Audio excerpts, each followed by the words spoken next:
манипуляциямен қорқытады. Анасы ашық түрде ұлым, менің өз өмірім бар, түсіндіріп айтуға болады ғой Қаратайдың жағдайында. Баланың эмоциональный сосуды дейді ғой, енді сіз білесіз ғой, ол кішкентай болады дейді да. Ол қанша тырысса да, ол шешесіне көмектесе алмайды.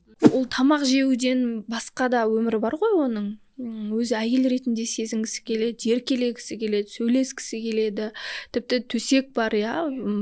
Кәдімгі әйелдің бөлек тағдыры бар. Мұғалім ол ең дұрыс адам, ең жаңағы бәрінен биік, бәрін біледі, қателеспейді, идеал, оны бәрі сыйлау керек, оның айтқаны заң болу керек деген идея болды ғой. Неге оны фильм арқылы көрсеткен жоқ? Әкемен қатынас қиын болса, ол үкіметтің ықпалы емес, ең бірінші маманың ықпалы. Сол буындағы балалардың ешқайсының тағдыры оңай болған жоқ деп ойлаймын. Ол Сұлтан өзі шешіп қойған сияқты.